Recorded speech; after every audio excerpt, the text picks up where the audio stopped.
Penelitian itu demand based, bukan self interest. Mungkin Mbak tadi ketika di awal Ibu menjelaskan mengenai pihak-pihak luar yang perlu di engage oleh perguruan tinggi.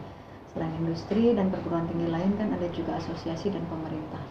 Mungkin bentuknya seperti apa ya Bu ya, kalau mungkin dengan pemerintah, dengan asosiasi dan mungkin kerjasama seperti apa?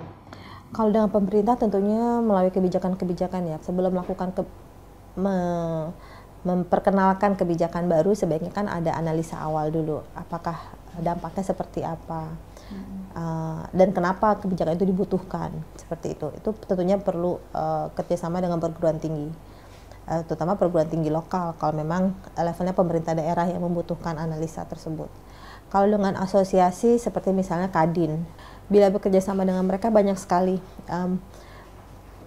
perguruan tinggi bisa lebih dikenal dan mungkin bisa mendapatkan berbagai sumber dana yang tidak diduga-duga. Mungkin selama ini banyak perguruan tinggi yang masih fokusnya itu kerjasama dengan perusahaan besar multinasional. Padahal banyak yang paling membutuhkan itu sebenarnya UMKM atau perusahaan lokal.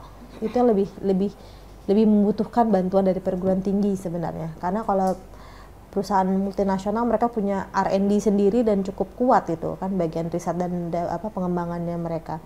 Jadi kalau bekerja sama dengan Kadin, aksesnya untuk berhubungan dengan berbagai macam perusahaan itu lebih terbuka.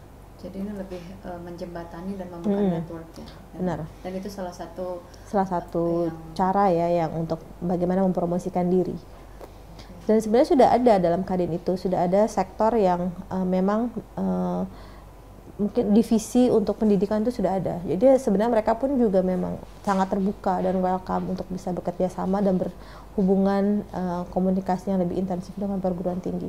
Mungkin kalau bisa disimpulkan secara garis besar, dengan industri itu sebaiknya untuk kerjasama jangka panjang yang bersifat lebih ke riset dan bukan dana-dana hibah yang sifatnya pendek ya. Cuma memang seperti Ibu sampaikan tadi, problemnya juga begitu banyak yang harus dibenahi ya, terutama soal budaya kerja dan kepercayaan itu.